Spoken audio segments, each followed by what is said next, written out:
nós gostaríamos de chamar aqui Glória Pérez, autora de diversas novelas da Globo. Bem-vinda, Glória. Boa noite para todos. Olha, gente, eu fiquei muito feliz de ter sido chamada para vir hoje aqui falar sobre livros, que me pediram isso, a importância que os livros tiveram na minha formação, nas minhas opções de vida. Então eu estava pensando isso, nós vivemos sempre trocando de alguma forma, seja através do nosso cotidiano ou através das artes, né? De qualquer tipo de arte, a nossa experiência humana, o nosso ponto de vista, a nossa maneira particular de perceber o mundo que nós temos à nossa volta. Isso você, através da arquitetura, da música, da poesia, através da literatura, para mim principalmente foi através dos livros que eu descobri o mundo. E eu vim de um lugar que era muito pequeno na minha época, que era o Acre. Imaginem vocês o Acre há 60 anos atrás, era muito pequeno, era um clareiro numa floresta. Então os livros foram para mim a grande janela do mundo. Meu pai tinha uma grande biblioteca e tinha um lema, ele dizia: a boa literatura não faz mal. Então eu nunca tive censura nenhuma para ler o que parecia impróprio. Então eu li a literatura francesa, a literatura russa, tudo há 14, 15 anos. É óbvio que esses livros eu tive que reler depois, porque a idade, a maturidade, te dá uma percepção completamente diferente deles da que eu podia ter naquela época. Mas mesmo assim, mesmo tendo chegado a eles tão cedo, eles me causaram um impacto muito grande, que é essa coisa que o Mário Quintana chama de você... o livro te dá aquela possibilidade de sentir com o sentimento do outro, de pensar com a cabeça do outro, né? Eu acho que todos nós temos essa fome de vida, essa tristeza, um pouco seria tristeza o nome, de não poder viver todas as vidas, todas as possibilidades de vida. E a literatura te dá isso. Né? A literatura traz isso para você, são visões de mundo, são lugares diferentes, são culturas diferentes, são experiências de vida completamente longínquas das suas. E também a literatura, o que eu acho fascinante é que ela exige uma cumplicidade muito grande com aquele que lê. Porque aquele que lê complementa o que está escrito, né? Porque o escritor do romance precisa da sua imaginação. Ele descreve uma personagem e aquela personagem se contorna, ganha contornos dentro de você. Você lê Jorge Amado, você tem uma Gabriela, é aquela que é só sua, segundo os seus sonhos. Quando você vê na TV uma obra, ela é sempre limitada. Eu sinto isso, porque ela passa aí, o visual te limita. O visual, ela vai ter o rosto de uma atriz, ela vai ter um tipo de comportamento que é determinado por um diretor, ela vai ter uma roupa que não é aquela que a tua alma escolheria, ou escolheu quando você leu o livro impresso. Então isso é uma coisa que me encanta muito. Vi bem o que o Constantino falou, achei muito interessante essa coisa da cultura de massa, né? Quando eu resolvi fazer a novela, que foi a porta que se abriu para mim, até me perguntaram lá fora. Então é óbvio que você não pode comparar a novela, que é uma coisa feita para uma multidão indeterminada, para classe A, B, C, para todo tipo de cultura, né? Mas qual é o barato disso, do folhetim? Isso desde o século XIX, quando ele foi criado. Exatamente para poder pegar indefinidamente esse público inteiro, ele bate no sentimento, ele não fala ao teu racional. Ele pode chegar ao teu racional, mas a porta de entrada é o teu sentimento. Por quê? Porque no sentimento todos somos iguais. Agora, as diferenças culturais, eu escrevo muito pensando nisso. Você escreve uma determinada novela, descreve determinadas coisas, por exemplo, quando eu falei de clonagem humana, aquilo, tem gente que só vai ver o Amor de Jade Lucas, ótimo. Outras pessoas vão refletir a partir daquilo, o que será realmente, que mundo é esse, aonde está, que ética vai ser a dos novos tempos, como é que vai ser a presença, a possibilidade do clone humano, da existência do clone humano. Né? Então, eu achei muito interessante a observação do Constantino, na verdade isso. Nunca, jamais um novelista, a gente não quer concorrer com romance, e se você for escrever um romance, você vai escrever diferente. Se você for escrever um filme, você vai escrever diferente, a mesma história.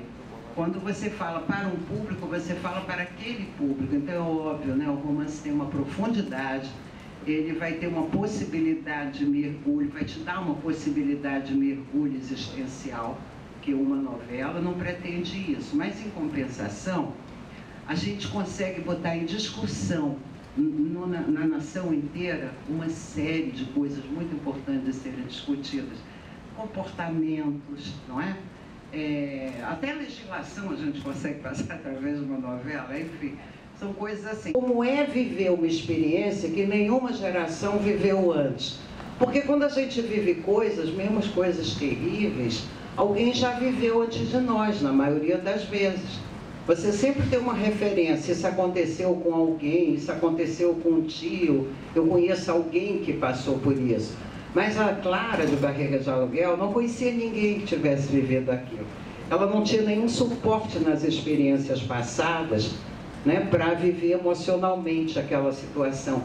Então, isso me interessa, é uma coisa que tem sempre atrás dos meus projetos de trabalho. Eu tenho uma das ideias que eu tenho é muito essa.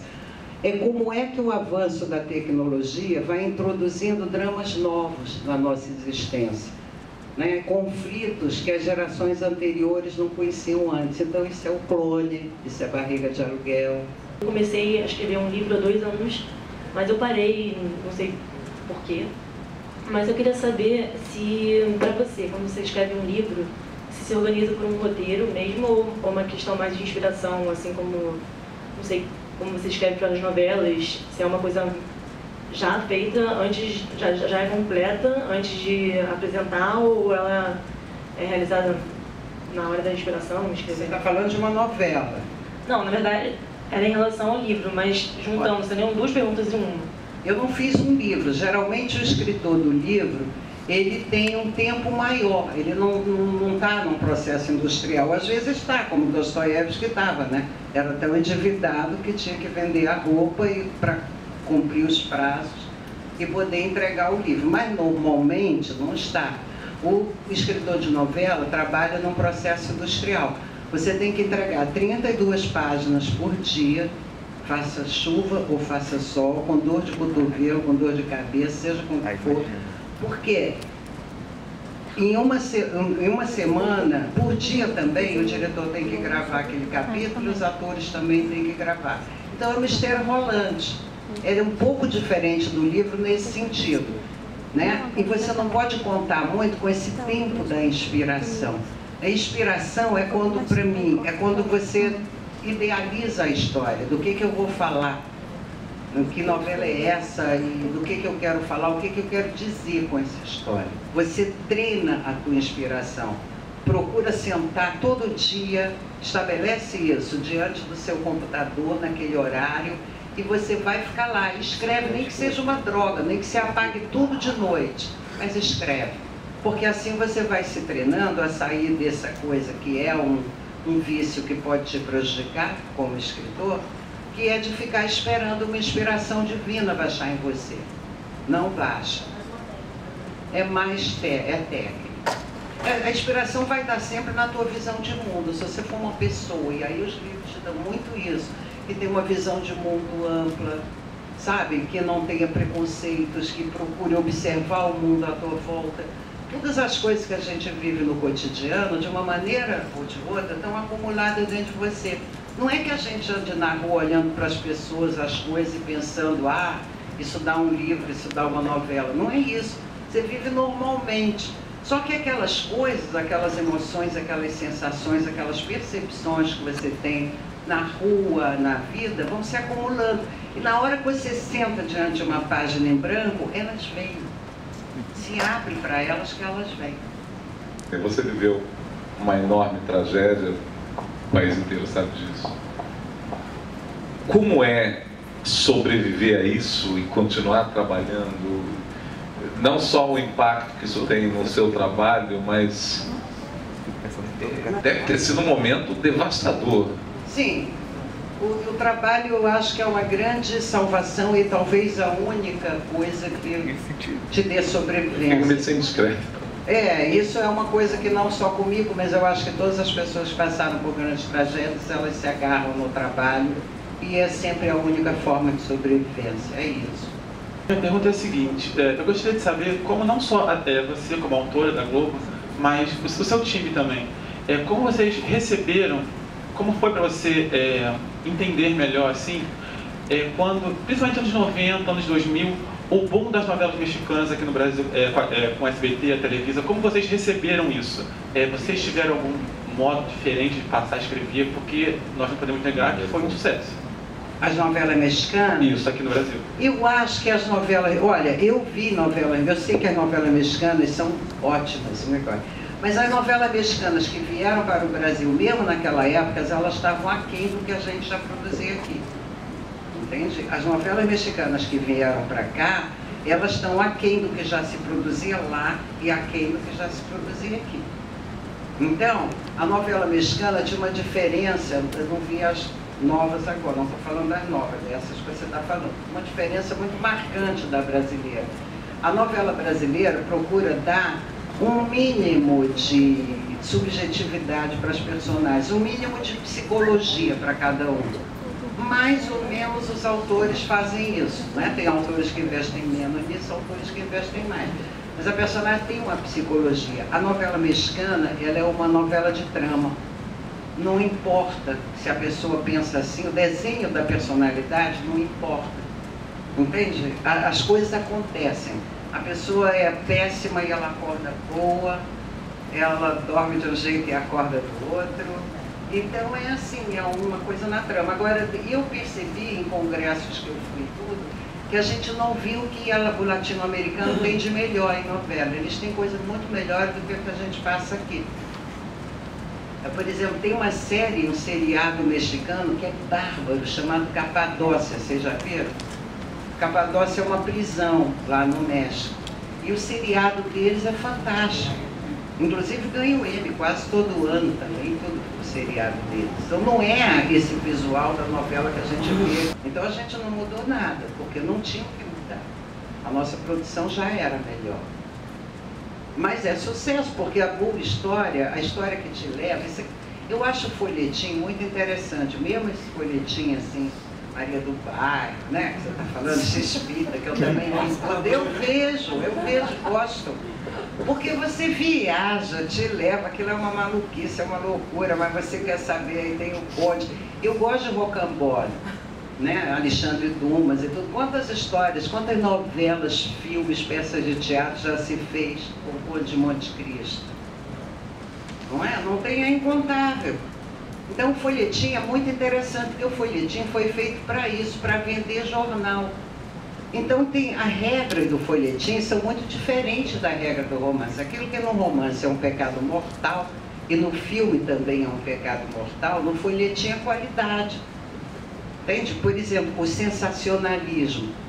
O folhetim tem que ter o sensacionalismo, porque ele vive vendendo o jornal do dia seguinte, o capítulo do dia seguinte. Então, no folhetim, a coerência tem muito menos importância que o sensacional. Se você tiver que sacrificar um, sacrifique a coerência. Essa é a regra do folhetim. Agora, se você fizer isso num filme ou num romance, é uma péssima escolha. Né? Mas no folhetim não, porque o folhetim vive disso, de te alimentar para a próxima coisa. E por você ver isso, eu vou dar um exemplo para vocês que eu gosto de dar sempre, porque é muito claro. Vocês já leram Balzac, claro, né? Todos. Ninguém? Meu Deus! Então leiam A Mulher de 30, de Balzac. Isso era na época em que aos 30 anos a mulher passava por uma faca, que agora não é mais aos 30 anos, agora todo mundo é adolescente, enfim. Talvez fosse a mulher de 50 hoje, né? Não sei, por aí. Mas a Mulher de 30, como o Balzac era um grande observador da alma humana. Então, é um livro muito bonito, né? E conta com muita delicadeza, pinta com muita delicadeza a alma de uma mulher, os desejos dela, os sonhos dela. Mas aí ele escreveu esse livro como um folhetim, era para vender jornal, depois que ele juntou no romance. E Então, quando chega no meio da história, uma moça é raptada, é levada pelos piratas pelo alto mar, aí o pai dela sofre um acidente em alto mar e é recolhido pelo navio dos piratas, ou os piratas atacam o navio dele, né? Uma coisa assim. E aí, quando ele chega lá, a filha está lá, de rainha dos piratas. Isso é puro folhetim. Agora, ele faz isso porque ele é louco?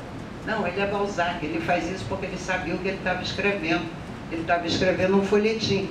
Então, ele bota... O livro é maravilhoso, mas ele faz essas concessões ao capítulo do dia seguinte. Porque para isso o folhetim foi criado, para vender o jornal. Para que todas as classes comprassem o jornal.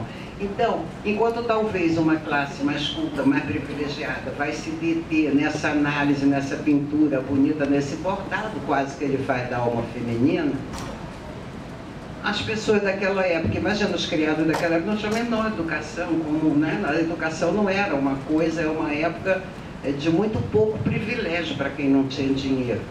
Eles ficavam fascinados com a história da moça rainha do pirata. E cada um comprava por um lado a sua história, não importa por onde. Isso é o folhetim. E é fascinante isso, lidar com essa técnica. Em relação realmente com a escrita do roteiro, a senhora já falou da... Desculpa, você já falou da 9 páginas. Meu Deus, hoje eu estou triste, né? Mas o quanto que você tem que escrever para apresentar, para ter um projeto, sabe, por exemplo, se é a próxima novela, o quanto que um diretor opina ou muda, e quanto que a aprovação ou a rejeição popular determina o destino de um roteiro. E a outra, se não for muito abuso, é como que se dá na escrita e na produção a inserção de temas delicados, como, por exemplo, o homossexualismo, que parece que a Globo vem pisando em ovos desde o início da década passada, mas agora sempre com o pé na porta com essa novela nova. Vai me lembrando, porque você perguntou tanta coisa, vamos começar pela primeira, depois vai lembrando da próxima etapa. A primeira você falou como se apresenta um projeto. Você pensa numa história, você sabe que uma novela já foi maior, graças a Deus, hoje em dia a marca é de 179 capítulos. Pode ser maior que isso, houver uma circunstância de ter que ajustar um tempo de estreia, pode ser um pouco menor também pelo mesmo motivo, mas a marca ficou meio 179, o que quer dizer 180, né? Porque é o capítulo que repete. Aí você tem que pensar numa história que tenha esses desdobramentos, que te dê a chance desses desdobramentos, onde vão acontecer coisas que tenham fôlego para ser contadas em 180 capítulos.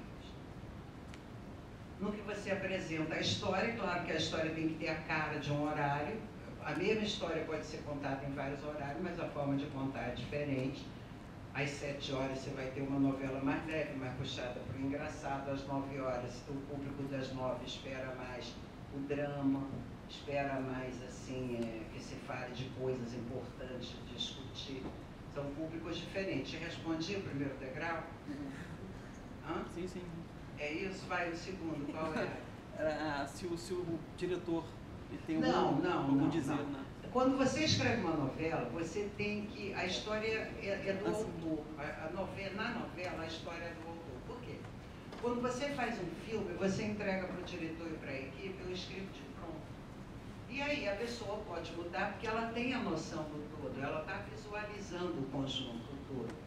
Mas numa novela, não. Numa novela, você pode até mudar de caminho, porque na medida em que ela se põe em movimento, você pode mudar de opinião a respeito daquela história. E isso é uma coisa, como você tem que escrever 32 páginas por dia, é uma coisa muito íntima, né? Se todo mundo começar a dizer vai por aqui, vai por aqui, vai por aqui, você se perde e não consegue mais escrever página nenhuma, não é isso? Então isso não. Não, o diretor não se mete não, o diretor recebe a coisa pronta. A outra seria até que ponto a rejeição à aprovação popular causa uma reescritura ou um mudo de... A popular é o seguinte, quando você fala, até respondi isso lá fora, se você fala para uma plateia, óbvio que você quer que aquelas pessoas entendam. Quando você escreve um script, ao mesmo tempo um roteiro, você está construindo um roteiro e você está construindo ao mesmo tempo uma emoção em quem te assiste. Se você sente que você não está conseguindo construir aquela emoção, você não vai mudar a história, mas você vai contar de um jeito diferente. Né? Você vai capturar aquele telespectador de alguma maneira. É óbvio, a novela é um grande diálogo com o público. Isso é muito interessante que seja assim, né? E você vai percebendo e vai contando diferente se for preciso contar diferente. Ou vai investindo naquilo que você sente que está despertando mais entusiasmo, né? O público é escutado o tempo inteiro. A última parte da série era que o que a senhora pensa dessa inserção gradual sobre, por exemplo, temas delicados como o homossexualismo, que parece que a Globo chegou a serem óbvios agora? Eu na Manchete, quando eu fiz uma novela chamada Carmen, que eu acho que eu não tinha nem nascido, né, em Carmen, com certeza a maioria aqui eu não tinha nem nascido. Fiz uma novela na Manchete chamada Carmen. Eu fiz um homossexual ali, eu não sei se já tinha havido um igual. Eu não me lembro de ter em telenovela um igual àquele, mas também não estou dizendo que eu fui a primeira, porque não é uma coisa nem que eu tenha pesquisado isso. Mas eu gostei de ter feito ali um homossexual fora do estereótipo. Era o Dr. Junot. E como eu sabia que as pessoas eram muito preconceituosas, eu apresentei o Dr. Junot, era um viúvo que tinha os filhos dele, tinha uma mulher mais velha não, da idade dele, mas que era apaixonada por ele e tudo. E eu passei uns 15 dias apresentando o Dr. Junot como um homem maravilhoso, pai extremoso, um patrão que todo mundo queria ter, uma flor de pessoa. Porque eu senti que as pessoas precisavam gostar dele para que ele não fosse enxergado através do preconceito da homossexualidade. Então, quando eu disse que ele era homossexual, todo mundo já gostava dele, aí teve uma identificação com ele. Estou começando a contar por aí para você ver que eu acho que o público também mudou muito a respeito disso. Esse tipo de coisa não seria mais necessário hoje, esse tipo de recurso, né? Naquela época eu achei que era. Essa era inclusive a época da AIDS, quando todos os homossexuais estavam sendo demonizados, porque era uma doença que, segundo se acreditava, nem a doença, mas enfim, para ficar mais fácil, que segundo se acreditava, só dava em homossexual, e era um castigo divino, e só homossexual que pegava. Então, Carmen foi um trabalho muito bonito também, em termos de, porque foi a primeira vez que se falou de AIDS no Brasil, assim, de uma maneira... O que é a AIDS? Como é que ela pega realmente? E quem foi para mim o garoto propaganda dessa campanha foi o Betinho, que vocês também não conheceram, mas que é uma personagem extremamente importante, né? O Betinho, irmão do Efil. Ele ia na novela, eu fiz na novela, quem pegou AIDS foi uma mulher, para tirar o preconceito de cima do homossexual. Ela pegou numa transfusão de sangue, e aí os vizinhos reagiram como todos reagiram na época. Não pode chegar perto de Dona Rosimar, não pode falar porque isso passa pelo ar. Dona Rosimar comeu nesse prato, socorro, ninguém chega mais perto desse prato, joga o prato fora, entendeu? Então o Betinho fez várias cenas que era ele mesmo. A Dona Rosimar foi pedir socorro para ele, porque não aguentava mais ser destratada assim pelos vizinhos. E o Betinho ia na casa dos vizinhos e explicava para os vizinhos e ao mesmo tempo para o público o que era a AIDS e que a AIDS não pegava assim. E foi muito bonito, que aí essas coisas tocam assim, e eu acho bonito quando alguma coisa que você faz pode mudar a vida de algumas pessoas. Por exemplo, eu recebi uma carta tão bonita, eu lembro de uma mulher, depois que essa cena do Betinho foi ao ar, que ela tinha o melhor amigo dela, estava com AIDS, e ela estava fugindo, porque ela estava morrendo de medo dele. Eu não sabia nem como dizer isso para ele, mas arrumava todas as desculpas para não chegar perto. E aí ela foi lá e deu um abraço nele. Você entende? Então a novela tem essa beleza, fugindo até da tua pergunta, mas só para registrar que tem essa beleza, essa grande troca com o público de experiência que é capaz de mudar coisas na tua vida. Quais as influências, o que influencia na sua criação? A sua família, os atos que acontecem no dia a dia, como é esse ato de criação? Não, o ato de criação, quer dizer, as ideias vêm da vida, daquilo que você vê na rua. Vou te dar alguns exemplos práticos. Por exemplo, explode coração. Né? Eu estava frequentando a BBS, vocês também não tinham nascido, acho que eram pequenininhos nessa época, nem sabem o que é BBS, mas é uma coisa antes da internet, né? A internet jurássica. E aí eu comecei a ver, a gente se trocava ali, né? Pessoas, não tinha figura, não tinha nada, era tudo por escrito. E ninguém se conhecia, como hoje. Mas aí as pessoas começavam a namorar por ali e eu começava a acompanhar os casos. Então tinha um que era casado, uma mulher casada, eles largavam o casamento por um amante virtual que nunca tinham visto. E aí viviam todo aquele romance na tela do computador e sem nunca terem se visto, ficava mal acabado quando terminava. Eu achei isso fascinante, falei, gente, comecei a entender o mundo novo que a internet ia trazer, né? Onde era possível, por exemplo, eu vivi lá no Acre, eram 2 dias de Catarina para chegar no sul. Mas se eu vivesse no Acre na época da internet, eu podia estar em qualquer lugar do mundo e dar acesso a qualquer coisa. Eu não estava tão longe de nada. Então, essa experiência cotidiana me motivou. Entende? São coisas cotidianas que te motivam.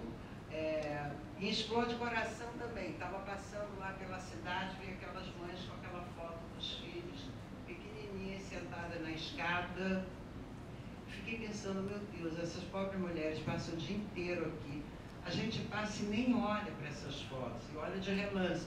Mas isso é a única coisa que elas têm, é a esperança de que se você olhar de relance, você consiga reconhecer alguém ali que devolva para ela o filho que foi roubado, está perdido pelo mundo. E só basta uma divulgação desses rostos para que eles sejam encontrados, se eles puderem ser encontrados ainda. Aí botei a história na novela Explode Coração, você entende? Então, é da vida. Agora, a partir do momento que você escolhe o tema, eu tenho um tipo de pesquisa que eu gosto de fazer, uma pesquisa muito antropológica, é de campo. Eu não gosto de ler sobre as pessoas, eu gosto de ir lá e ouvir. Então, por exemplo, fui fazer dependência química no clone. Aí eu já tinha ouvido a polícia falar de dependente químico, os médicos falarem de dependente químico. Mas eu pensei, eu não ouvi a voz deles, o que é que eles pensam deles mesmos? O que eles querem que as pessoas saibam deles? E aí eu fui falar com eles, eu fui escutá-los, a eles próprios. Eu, por exemplo, fui falar de tráfico de pessoas agora, né? Que é um tema que eu fiquei profundamente tocada com esse tema, porque ele parece uma ficção e é uma tragédia mundial e que cresce a cada dia mais e cada dia mais fica mais invisível. Isso é fascinante no mau sentido, como é que um crime tão grande e de uma proporção tão grande, de uma lucratividade tão grande, pode permanecer invisível. Mas permanece, talvez porque as pessoas tenham tanto horror diante da maldade, e você imaginar a escravidão no século XXI é uma coisa, né, pesa, né? Talvez esse horror que às vezes a gente tem diante da maldade, isso acontece em casos comuns, em crimes maiores como esse, fazem com que você deixe de enxergar, você, sabe, afasta um pouco aquela coisa de você, para não ter que ver. Isso acontece muito. Então, o que eu fui fazer? Eu fui falar com as pessoas que foram traficadas. É claro que quem passa por essa situação, só uma aceitou botar a cara na novela, porque é muito difícil. Mas falei com muitas mulheres que foram traficadas, com gente que foi traficada para trabalho, com gente que foi traficado para órgão, porque a novela também aborda esse ponto, mas aí eu atendi o pedido de algumas pessoas que estavam na fila do transplante e que acharam justamente que se o tráfico de órgãos fosse tratado dentro desse contexto, poderia passar uma imagem muito negativa para doações legais. Então, por isso eu tirei o tráfico de órgãos, entende? Para poder não ter que estar toda hora dizendo que uma coisa é a doação legal, outra coisa é você matar uma pessoa, raptar e matar, para tirar o órgão, que acontece muito mais do que vocês pensam que possa acontecer. A gente vê aqui no Brasil mesmo esses pobres bolivianos, né? De São Paulo. De vez em quando tem um crime, aí você fica sabendo que eles estão lá, que eles existem. E a situação de escravidão que eles vivem. Vocês sabiam que a Polícia Federal, para prender um traficante de pessoas, eles têm que esperar 8 embarques? Quer dizer, 8 vítimas vão até eles poderem prender a pessoa. E sabe por quê? Porque se eles prenderem a pessoa, eles ficam no aeroporto fotografando a pessoa saindo, fotografando a vítima indo, mas tudo isso vai para um acervo. Por quê? Aí entra a coisa da lei brasileira, né? Que é uma piada. Se eles prenderem o traficante traficando uma pessoa, a pena é de menos de 8 anos. E com menos de 8 anos, ninguém fica na cadeia no país. Então, o que vai fazer? O traficante vai pagar umas cestas básicas e vai continuar traficando, é óbvio. Então, por que eles esperam 8 embarques? Para que cada vítima, contando 8 anos, dê um número de pena que permita essa pessoa ficar na prisão um mínimo de tempo. É incrível, né? Então, são essas coisas que aí é outro ponto que eu quero dizer, como a novela também serve para isso. As novelas também podem cumprir essa função. Eu acho que essa era uma coisa que ninguém sabia, que é um tema tão longe, parece tão longe do nosso cotidiano e, no entanto, está tão perto.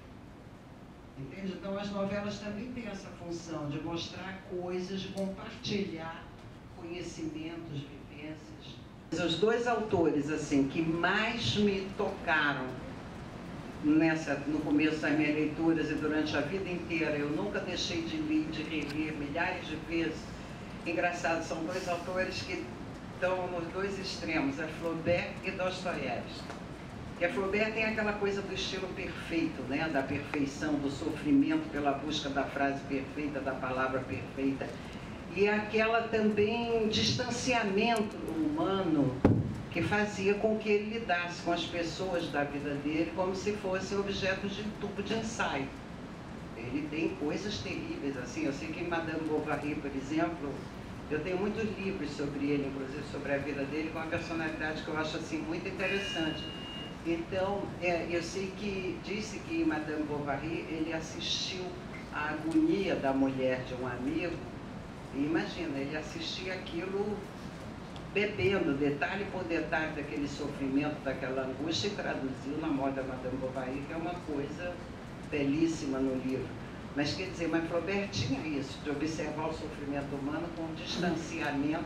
O Dostoiévski já não, né? O Dostoiévski já é aquela explosão, aquele mergulho nas sombras mais profundas da alma, sem pudor nenhum, e são meus dois preferidos. Você citou Dostoiévski como um dos seus autores preferidos, que por coincidência é o meu também. E uma característica do Dostoiévski é justamente a profundidade, a densidade dramática com que ele constrói os seus personagens. Um ótimo exemplo é o meu personagem preferido, que é o Raskolnikov, do Crime e Castigo. E eu queria perguntar justamente se você já utilizou essa densidade dramática como forma de inspiração na construção da personalidade de algum personagem seu. Veja bem uma coisa, Dostoiévski, eu acho impossível você traduzir para o cinema, para qualquer coisa assim. Dostoiévski é absolutamente literário. Eu não vi nenhuma tentativa de fazer Dostoiévski em filme e tudo mais que fosse, no mínimo, razoável. De tão bonito, de tão profundo, de tão impactante que ele é lido. Então, você pode pensar nessas personagens, mas tentar traduzir isso, eu acho que é impossível. É impossível. Aquelas personagens se atiram no chão, gritam mamotes, que papote, eu adoro. Né? Essa densidade dramática é impossível em filme. Eu vi um Crime e Castigo, até com aquele ator careca alto, como é que é o nome dele, meu Deus? Vocês lembram? Não, é os Karamazov. É um autor bem comprido, careca, alto. Isso, ele fez os Karamazov. É uma bobagem, é nada. Aquilo tem uma densidade, tem uma humanidade, tem o sombrio do lado humano, impossível. Então é claro que eu penso, mas sem nenhuma intenção de sequer retratar 1 milímetro do que está ali. É impossível. Você não acha? É impossível. Tem autores que são fáceis de você, dão bons filmes, mas tem uma regra geral. Geralmente, quanto melhor é o livro, pior é o filme. Isso é uma regra meio que geral. Exatamente porque a literatura te permite essa viagem interna, te permite essa complementação do que você está lendo, te permite fantasiar, viajar muito mais. E quando você vê o filme, você se decepciona, porque o filme impõe limite. A literatura te abre sempre a porta do infinito. E o cinema, o teatro, não. Cada época tem seus heróis e seus vilões.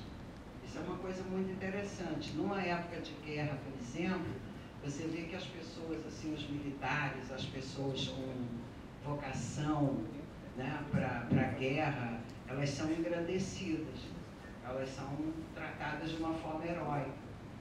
E numa época de paz, de década de 60, as pessoas, paz e amor, as pessoas que faziam bossa nova, é um campo para que essas pessoas apareçam. Então, a humanidade é a mesma, mas as coisas que estão acontecendo vão fazer com que esses mesmos dramas antigos sejam vividos de forma muito diferente. Vocês vivem hoje coisas, a gente não está conversando nesse lugar, vocês vivem coisas hoje, experiências, que a minha geração não viveu, por exemplo. E por quê? Porque vocês são filhos da internet, que quando começou e quando chegou, eu já estava no meio do caminho. Entende? Eu não fui formada na internet, eu fui formada com livros, no interior de uma floresta, mergulhando em bibliotecas. Vocês já são formados na tela de um computador, o mundo inteiro está ali, vocês vão num toque viajando de um país para o outro, a percepção que vocês têm das coisas é diferente. Então é isso, acho que as histórias não foram contadas e não serão contadas nunca. Mas essa pergunta era só para dizer assim, por que não tem muito autor que ainda fica recontando histórias, em vez de apostar... Remake, você está falando? Não é remake, mas assim, em vez de apostar nessas coisas novas que estão chegando, muitos autores ainda ficam refazendo Mas histórias... veja, Patrícia, você fala do seu mundo, você fala dependendo do... né? Você fala do teu campo de interesses.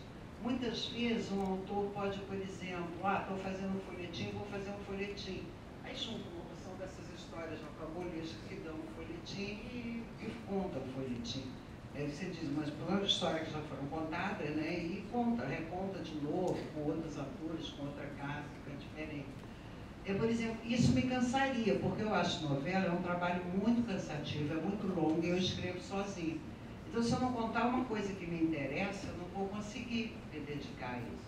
Vou conseguir escrever 32 páginas por dia de um assunto que não me interessa.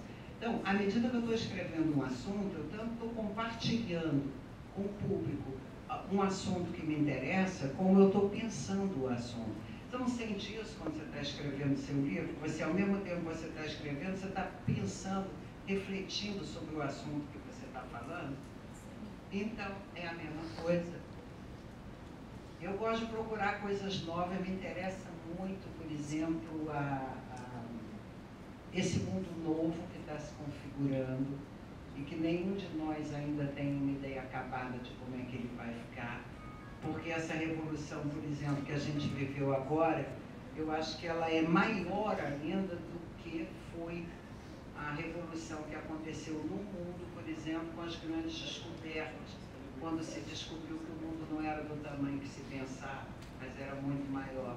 Né? Que as grandes descobertas triplicaram, quadruplicaram o mundo. As pessoas pensavam que o mundo era aquilo, um recantinho ali da Europa, e de repente elas descobriram o universo. É mais forte e mais impactante do que foi a Revolução Industrial, com a criação da imprensa e de tudo. Porque essa revolução tecnológica que traz a internet e tudo, ela rompe com toda e qualquer barreira. Ela cria uma nova imprensa, ela cria uma nova maneira de saber das notícias, uma nova maneira de interferir. Ela permite que cada um de nós tenha acesso a um espaço para mostrar o seu trabalho sem necessário a intermediação de ninguém. Eu vejo pessoas que cantam, aí elas gravam uma canção, vão no YouTube, botam lá, geralmente elas são contratadas por uma gravadora, antigamente elas precisavam conhecer alguém. Então, é uma revolução muito grande. Né? Eu acho que no século passado nós tivemos uma revolução na genética, que continua agora, e agora, nesse século, vai ser mais focada em tecnologia. Eu queria saber se as suas novelas normalmente têm um foco internacional, ultimamente. E eu queria saber se você tem algum apelo mais sociocultural, mostrando essas outras culturas, ou é mais um merchan que tem na TV? Não. É o seguinte, eu sempre escrevi pensando no mundo. Mesmo as minhas novelas que não tem, por exemplo, a presença de um outro país ou de uma pessoa de outra cultura, eu sempre escrevi temas que interessassem ao mundo. Eu procurei sempre isso. Então, por exemplo, Barriga de Aluguel é um tema que interessava para o mundo inteiro. Na época que eu escrevi Barriga de Aluguel, não tinha tido nenhum escândalo ainda de Barriga de Aluguel, mas era possível. Entende? A internet, que foi Explode Coração, essa nova maneira de se conhecer na internet, que é a história de Explode Coração, né?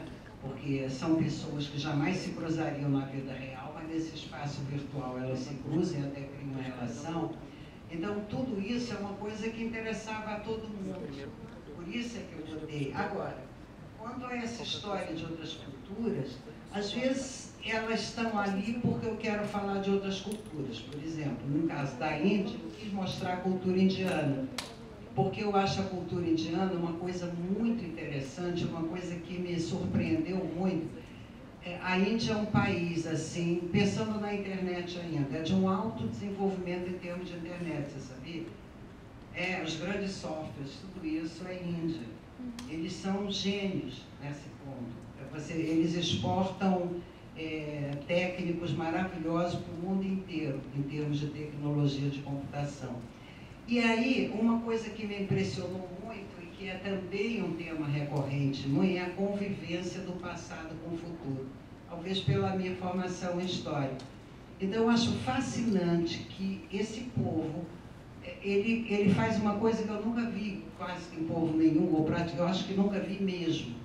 Ele vai para frente, sem largar o que ficou para trás. Então, ao mesmo tempo que ele adora o deus elefante, que ele adora 300 deuses, ele é o máximo na computação. Isso não é fascinante? É isso que eu quis mostrar, entendeu? Por isso que eu quis mostrar a cultura indiana. Já no clone a escolha não entrou ali por ser outra cultura. O clone foi o seguinte, eu queria falar de clonagem humana, então eu pensei o seguinte: o que é, em síntese, a clonagem humana? O que o médico geneticista está fazendo quando ele clona ou quando ele pensa em clonar o ser humano? Ele está tomando o lugar de Deus, não é isso? Fabricar a vida. Daí, com o que eu vou contrapor isso? Quem é o grande vilão dessa experiência, né? O grande vilão do ponto de vista do Albieri, evidentemente. Seria uma sociedade absolutamente submissa a Deus. Foi por isso que eu contrapus com a cultura muçulmana, você entende? Porque o povo muçulmano ele é inteiramente submisso a Deus, em contraposição com o Ocidente, que quer vencer Deus e que desafia Deus o tempo todo, a ponto de estar criando a vida. Nós já estamos criando órgãos em laboratório. Nós vamos chegar lá, vamos criar a vida. Mas se não vamos, pelo menos tentamos fazer. Isso é o suficiente. E do outro lado você tem o que mostrar esse conjunto. É claro que muita gente percebeu esse conjunto, muita gente não, mas não é o que eu te digo, é a coisa do folhetim. Nessa última novela, por exemplo, essa novela eu tinha um exterior porque eu precisava ter. Se eu estou falando de tráfico internacional de pessoas, essa pessoa tem que ser mandada para algum lugar, que não seja aqui. Mas não era um desejo de mostrar outra. Mas eu acho muito interessante, e eu gostaria de ver mais novelas em que culturas se misturassem, porque o mundo é isso. Né? Eu acho que essa dificuldade de lidar com a diversidade me incomoda, que às vezes eu sinto em muitas pessoas, né? De lidar com a diversidade. Eu não estou falando nem só de pessoas de cultura diferente, um indiano, pessoas que têm uma cultura muito diferente da nossa. Eu estou falando aqui dentro do país mesmo. Às vezes eu vejo a dificuldade, por exemplo, das pessoas do Sul, de lidar com o jeito de ser de um nordestino, de, em vez daquilo, enriquecer o seu mundo, porque é bacana que a gente não ache que o mundo é do tamanho do nosso umbigo, porque não é. Então, eu, por exemplo, adoro conhecer gente diferente, cultura diferente, que eu fico maravilhada como tem jeito diferente de ver o mundo além do meu. Como tem maneiras de perceber tudo que eu vejo de uma outra forma. Isso me enriquece. Né? Agora, se eu for comparar, se você partir do princípio, você vai comparar, essa pessoa come japonês, come com esse pauzinho, ai que coisa, que mico. Sabe? Aí você empobrece, né? Porque o mundo não é do tamanho do seu umbigo. É isso.